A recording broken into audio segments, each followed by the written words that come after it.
Let me ask you this. Do you think IKEA is cheap because the wood is basic or the design is stripped down? Because it's not that. IKEA is cheap because of one chain reaction that started with a broken table leg in 1956, and every step after that only exists to protect the step before it. It starts with the box. In 1956, a guy named Gillis Lundgren, IKEA's fourth employee, wants to drive a table to a photo shoot, but it won't fit in the car. So he takes the legs off, lays them flat, and drives away. Guinness World Records literally credits that moment as the birth of flatpack furniture. And once IKEA realized furniture could ship flat, the math got insane fast. Sweden's own research institute found flatpack lets you fit almost 3 times more product into the same truck. A normal assembled couch or table ships at something like 28% efficiency. That means almost 3/4 of the truck is just hauling empty air. IKEA figured out how to sell the air back to you as savings. But shrinking the box creates a new problem. Somebody still has to put the thing back together, and it's not going to be IKEA anymore. So the whole store gets redesigned around that. Walk into any IKEA and you're standing in a warehouse. Half the building, hundreds of thousands of square feet, is just self-service shelving. You're the one pulling boxes onto the cart. In the US, over 60% of what people buy just leaves in their own car. No delivery, no driver, no cost to IKEA at all. And here's the part that should annoy you and somehow doesn't. Harvard actually studied this. People like furniture more when they build it themselves. It's called the IKEA effect. You do the labor for free and you leave feeling like you won. Except now there's a third problem. You can't hand a customer a wardrobe with 400 screws in it and expect them to still love you 2 hours later. So somebody at IKEA has to make the thing buildable. There's an actual job for this. A packaging engineer named Alan Dickner has talked about a wardrobe that used to need over 400 fittings and screws, something like a 5-hour build. Nobody wants that. So they tore it apart and rebuilt it with a fraction of the pieces. That instinct runs through the whole catalog. The same hinge, the same bracket, reused across 100 different products instead of a new part every time. One giant bulk order instead of 100 tiny ones. It even reaches the actual materials.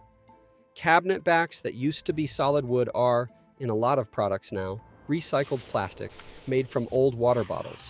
Cheaper. Lighter to ship. Looks great in a sustainability report too. Here's where it gets a little unhinged. Once you're standardizing screws and hinges across 100 products, the obvious next move is to standardize the wood itself. And IKEA did something almost no furniture company on earth bothers to do. It bought the forest directly. Around 613,000 acres across the US and Europe, almost all the wood IKEA uses now, something like 96.5% of it, is either certified or recycled. Why does a furniture company want to own trees?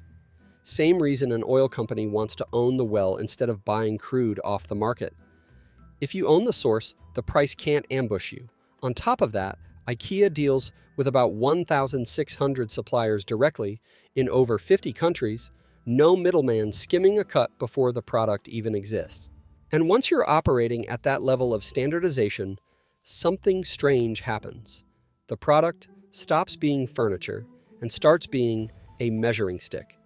Take the Billy bookcase, also designed by that same guy from the car trunk. Over 140 million sold since 1979. One factory alone has cranked out 130,000 of them in a single week. It's priced almost identically in dozens of countries, and it's built so identically that The Economist actually uses it to compare cost of living across countries the same way people use the Big Mac index. You don't get to become an economic yardstick by accident. You get there by making the exact same object at the exact same spec so many times that the cost of a Billy bookcase becomes an actual unit of measurement. So follow the whole chain back. A guy couldn't fit a table in his car.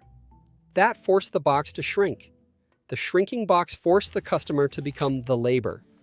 The customer becoming the labor forced engineers to obsess over every screw.